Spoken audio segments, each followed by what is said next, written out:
Post at the weekend. Stop feeling everyone's hands. You're freezing. What's up with you all? Cold hands, warm heart. I'm hot. Mine's very hot. You're very hot. Like my hands. Yeah, thank you. Anyway, shall we talk about actress Riveting content. She announced that she and her husband, Sacha Baron Cohen, have filed for divorce. Isla said, after a long tennis match lasting over 20 years, we are finally putting our rackets down.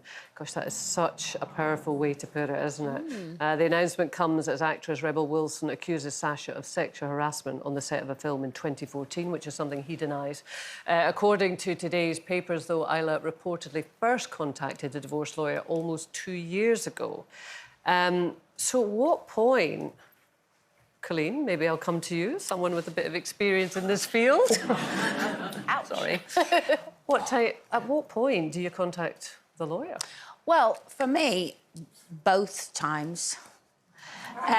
All right, madam. For me, both times, it was probably...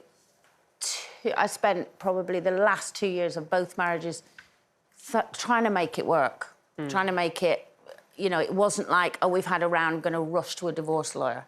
It was things started to go a bit wrong and I was trying to fix them and talk about it and blah, blah, blah. And then after about 2 years, I thought, it's not going to work, this. We both did.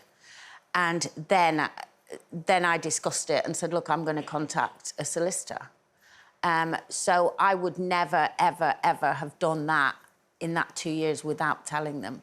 There's something not good for me about that. It would be quite a heavy thing to hold for that. Well, I just think if I did it 2 years before I even told them I was going to do it, that would be, for me, if that was the other way round, I would see that as almost... You've just wasted 2 years of my life where you've already contacted divorce lawyers. Like, you never even spoke to me. I'd feel really betrayed that they'd gone down that route without even But don't you think once you've got to that point, so say you found it on, I don't know, your partner's search history, it wouldn't have all been hearts and flowers at that point anyway. You know, nobody searches for a divorce lawyer lightly, like you said. No.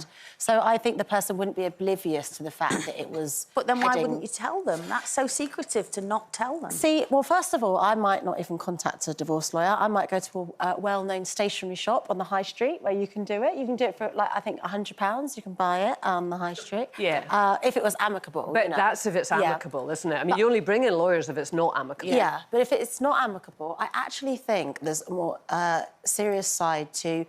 Men and women, but more predominantly women, can stay in marriages because of finances and be trapped because of, you know, if they can't just up and leave, they will literally be homeless. So I think going to a divorce lawyer alone is about exploring your options, and it doesn't sound romantic, but really looking at the logistics and the finances of divorcing I agree with all of that, but I still think, why would you keep that secret? Because I think for some people, if it's not abusive and violent and it's really... that's different. It's really just like they fart a lot and you've had enough. Like, then maybe if you see it's not... Oh, you know my ex-husband. No, but, like, if you see it's not financially viable, you might say, I'm going to give this another go, or I'm going to find a new way to do it, you know. So I don't think everyone's got the choice to just leave. I guess I get what you're saying, I suppose, because we like to think of marriage, don't we, in terms of romance and love and all these great things, and you don't want to betray each other.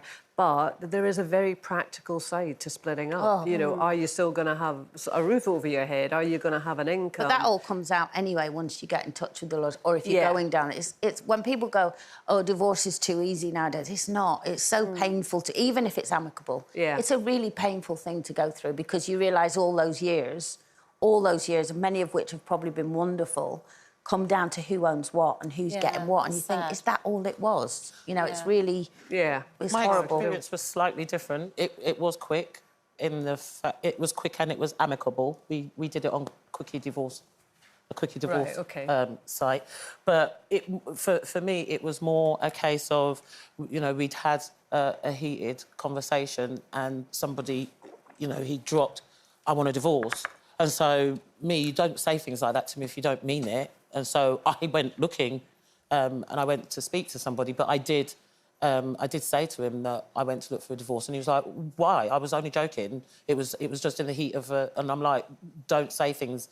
When you say things in the heat of an argument, for me, it kind of has some basis. And I think that for me, it was always in the back of my mind that somebody had asked, because I would never I joke about it all the time. It was Richie's birthday last week and he ate all the cake. I was like, have you eaten all the cake? I'm going to divorce you. But I always say things like that. Do you think that's you really couldn't be bad? married to me, never. So at that in a fun sense. At that point, the relationship for you, you know, was still one that you wanted to be in. It was only when those words were spoken to you that... wow. You can't... You know, marriage is a serious thing. You can't just chuck it away with saying, I want a divorce, and then come back and say, well, no, I didn't mean it. So, you know, I went to see the solicitor. That was at the same time when I was told to go to counselling as well. And I went to see the counsellor, and the counsellor said I shouldn't be married either. So, you know, come out of that. And then I went back to the person. I was like, I went to see the solicitor, and, you know, to look at starting procedures. And I went to see a counsellor, and they said I shouldn't be married to you. It kind of came back on... Yeah, it kind of came back on them in that way. But it was very amicable, and, you know, we were kind of separated for a few years, so that's what made it go through very easily. And we had a full English breakfast and spoke about split 50-50, and that was it. Really? Yeah. It was, you know, Which, when you can do it like that, which I was very feelings. lucky eventually to be able to, it makes I think you've got to be mature enough to realise when you're growing apart. If you're just growing apart, there's nothing you can do. No matter how much pasting and, you know, and you're trying to do it, it's not gonna work. But it must still... I mean, I think what you say about, you know, oh, it's too easy to get divorced. You hear people say that, don't you? Yeah, but the actual emotions involved. Well, the emotions sure. and then the telling people that you're getting divorced who didn't even know you're having problems, especially, you know, I hate to say it, but in our industry as well, when you've talked about, you know, with loose women, I've been through 2 marriages, you know, being on loose women and 2 divorces, and it's not you just telling family and friends, you have to tell everyone, really, and that can be hard when you're not ready to do that. Because at the first stages, you're not ready to do it. And then, you know, I'd come on here sometimes and think, I can't talk about that because I don't want to lie and say, oh, we're still happy. So we'd change the topic because it was almost a relief then to be able to come out and say it. But also, it's very, very hard, like you said, it's an expensive process, and some people really... I have a friend who's really struggling to split up because financially it's just not working out for them. So they're almost being forced to stay together. Yeah, I know. And that's really hard. Yeah, it is. It's not something that anyone does lightly.